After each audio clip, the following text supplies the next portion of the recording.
Hey guys, we are back. We're going to be starting out this morning by making our vodka penne sauce. The reason we're starting it out so early is it gets a lot more flavor the longer we cook it for. Uh, this is basically the sauce that I tried at that Italian place in Des Moines that I really love. I'm hoping it turns out similar. I'm actually planning to make it a little spicier. I like to kick things up a little bit, so let's go ahead and get started. Gonna start and get the tomato sauce into the pan. Go ahead and get that heating up.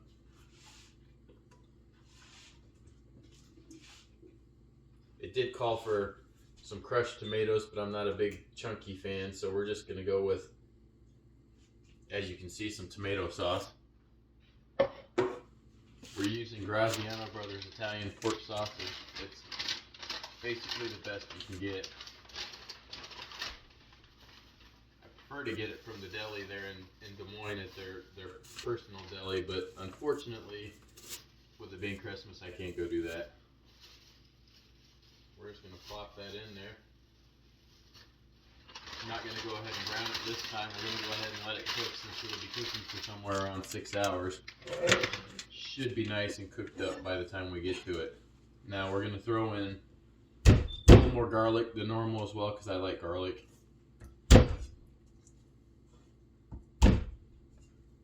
I've got 3 cloves here. The recipe only calls for 1. You can probably put as much as you want in there. I'm a big garlic lover. I like garlic and spice, so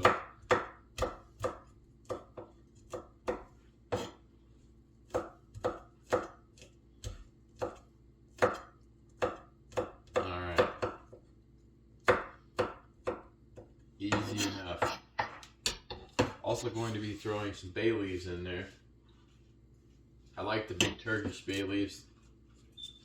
You might be used to those McCormick ones that they put in little tiny balls, but I like the giant ones. You definitely do not want to eat those. It's not a good thing to do. Now, for the spices, we're going to add a teaspoon of oregano.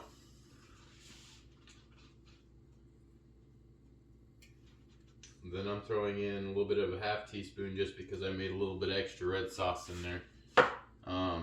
It says a 1/4 teaspoon of pepper, so we're going to make it a little bit extra on that too. About a half teaspoon.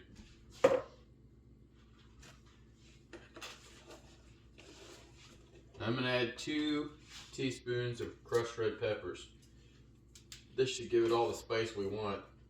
If you don't like it spicy, you definitely don't have to add it. I love spicy, so I could add more and not be upset. And I'm also going to be adding some of this Jacobson's ghost chili salt. Anytime I make something spicy, I just trade out the salt for this. This has a really good flavor. It's not super hot.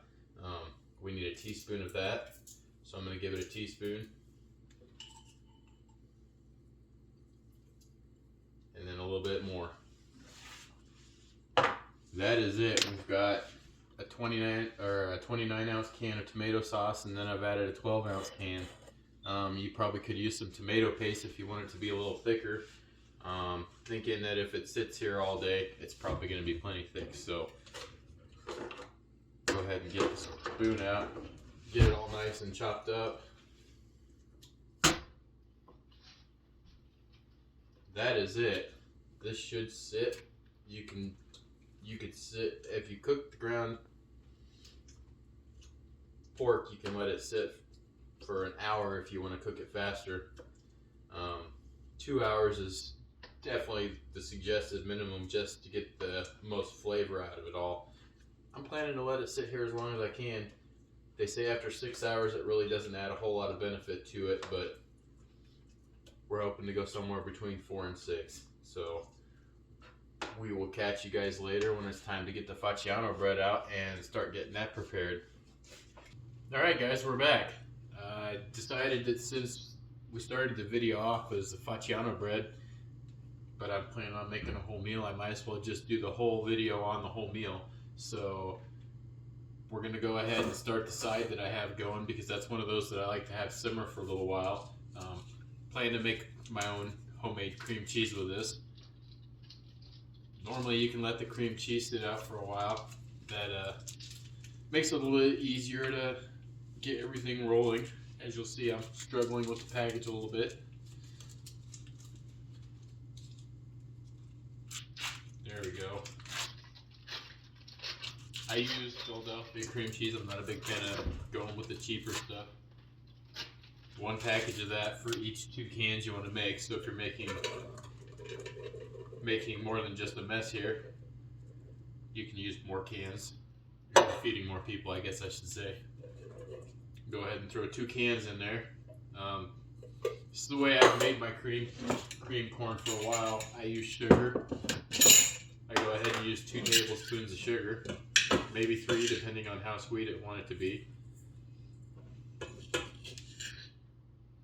I think we're going to go with 2.5. Not exact. I just like the way it tastes. And then I throw a little bit of garlic in there. Just garlic powder. We don't want salt. I don't cook with a whole lot of salt, so that's not an exact measurement, but that's about as good as I need it to be. I'm going to put it over here, and I'm going to let it about a medium high or a medium. That way it's starting to get heated up pretty fast, and then once it's there, I will turn it down to about as low as you can get it and just let it simmer. Get the best flavor that way. Got the sauce here. It's been going since somewhere around 12:30, 1 o'clock. I know I said 6 hours. Unfortunately, I had a little flirt with the bread and realized the bread had to sit for 3 to 4 hours on the counter, which is one of those parts where I wasn't exactly paying attention. So I'm making this video a little later than I thought. Gonna go ahead and do a close-up on the bread. Or, sorry, the sauce. Definitely looking good.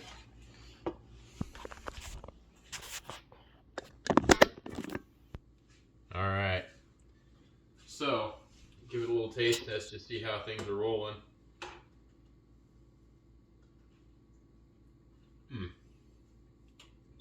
Yeah. That's been on as low as I could get it. I actually had to switch it to a different burner just to keep it low because it was cooking a little too fast. But yeah, it's got a little spice to it. Like I said in the first part of the video that I used crushed red peppers. You could also throw in some cayenne pepper. Normally if I'm making something hot, it's just cayenne pepper. It's just easier that way.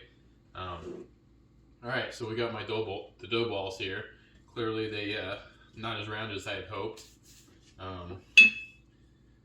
We've got the oven set for 425 to preheat. And the rack set in the middle. That's where you want it when you're making these. Put about a little bit of olive oil on each one. Like I said, garlic flavored olive oil is my favorite. You can see the crushed garlic in there. Basically what we're going to do is we're going to press the bread out until it fills up the pans. And it can look ugly. This bread isn't going to be perfect. You basically just want fingerprints in there. Get each one down. This one's got a lot of extra garlic on top of it, so I'm guessing that's going to be my favorite of the 2. I probably could put some minced garlic, crushed garlic on top. I'm going to go ahead and skip that part though. And there we go. This one's pretty thick, but looking pretty nice. Now, the recipe calls for rosemary. You could probably put a few other things on top. If you're going to put the rosemary on, you can get the sprigs at the store. That's what my intentions were. Unfortunately, that's the one herb that they did not have. Out of all of them, the rosemary was missing. So we have some Morton and Bassett. We're just going to sprinkle over the top of that.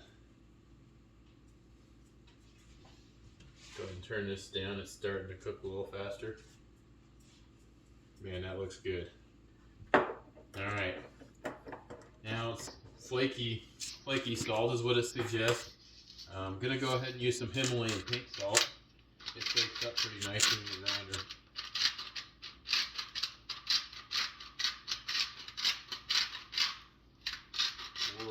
one.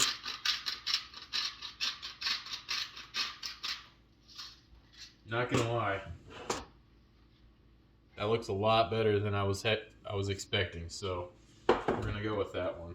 Might put a little bit of more rosemary on this one. That rosemary actually smells gorgeous.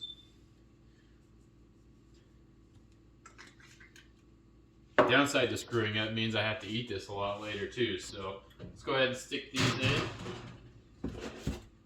And it says to set the timer for 25 to 30 minutes, so we're gonna go with 25. And then if it doesn't look done by then, we can go ahead and leave it in there a bit longer. Go ahead and get the corn and stir it up. I will say this, when I'm cooking the corn, I like to get it going and maybe simmer for 20 minutes after it's actually melted thoroughly and mixed up together. So that's all we have for this segment.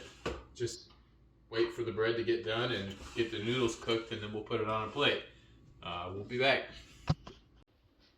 Alright guys, we are back, and it looks like the bread is finished, so we're going to go ahead and pull that out. Do this one at a time. Basically, want to make sure it's just not stuck to the bottom when we want to get it on this cooling rack. The one part I did forget to mention, when we before we put the bread in there, we had greased pans. Now you can use a giant 9x13 pan. I went with two 9x9s. My metal 9x13 was a little bit rusty, so I didn't want to throw that one out there. But you can also use glass. If you use glass, then you're going to want to throw in some butter as a way to stop the bread itself from getting stuck to the pan. The bread actually looks amazing, I'm not going to lie. Turned out perfect, so go ahead and get that turned off. Looks like the corn's done and it came out perfect. I did give that a little taste test, so all we need to do now is get the noodles.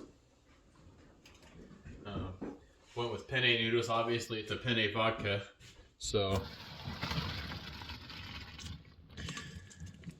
that makes the best noodles.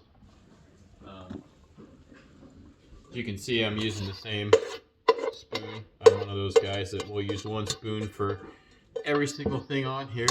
So it does get a little mixed, but there we go. We'll go ahead and plate some of those noodles out on the plate. I got the fancy white Food Network plate. I don't use these very often. I think I've been in this house 4 years now, and we've used the fancy plates maybe twice. All right.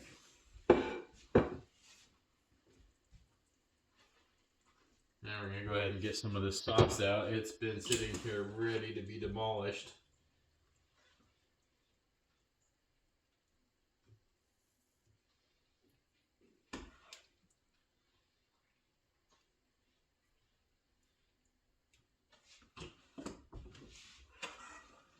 A little bit of that gorgeous cream corn. Go ahead and turn the cream corn off. That's one thing I always forget, is to turn the cream corn off. And it sits there and all the cream cheese just disappears. So we could probably chop up some of this bread here. It does say let it sit for 10 minutes, but we'll go ahead and check it out.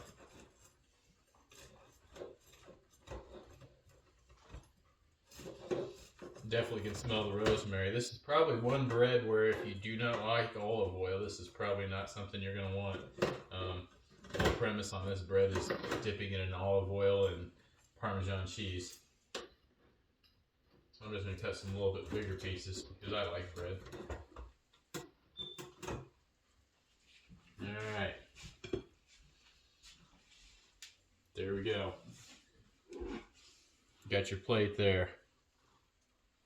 And you can see with the Facciano bread, what you're supposed to do, which I didn't learn until I moved here to Iowa and ate at some actual Italian restaurants, is you just get some olive oil over the top of it. And the olive oil is there to keep the Parmesan on it. And like I said in my last video, Parmesan is a problem. I had some pretty fancy Parmesan that I spent a fair amount of money on, and a week or two later after buying it, it was blue cheese, which is not what we're trying to use here. So for this fancy meal, instead of some good Parmesan, what we're using is packets of Pizza Hut Parmesan. Probably had them forever and they just never go bad. We're going to go ahead and throw the rest of it on this meal. Prefer the shredded Parmesan, honestly, but for the Facciano bread, you want the crumbled Parmesan. So we're going to go ahead and try that because that's probably the one thing I've been wanting the most out of this meal.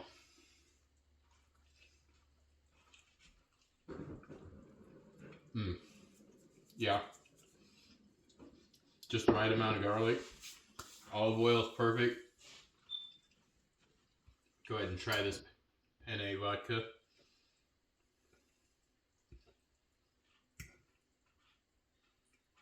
Maybe. Yeah, definitely. A little salty, but probably could cut the salt content back with just a little bit. I'd be lying if I said that wasn't true, but the cream corn's already good. I'm not gonna lie, I've been snacking a little bit on the cream corn. I kind of do that when I make it. It's one of my favorite meals. So, you know, that's it. That's all there is to it. It's a pretty simple meal. It's cooked all day, so the sauce has been simmering. The sausage is cooked well. Gives the flavor. It's got a little bit of kick from the crushed red chili peppers. Not too hot, so I mean, if you don't like hot, it's not really a part of this meal normally. So you can cut the crushed red chili peppers out of that. Just make it your own. You can use crushed tomatoes if you want a little chunkier. Past that, it's a pretty good meal. Not gonna lie. I always amaze myself. All right, guys, thanks for watching, and hopefully you'll continue to watch my videos. If you do enjoy the content, please like and subscribe. That's how I get to making more videos, and hopefully in the next day or two we'll have Kai in a video and he'll hang out with us. All right, thanks, guys.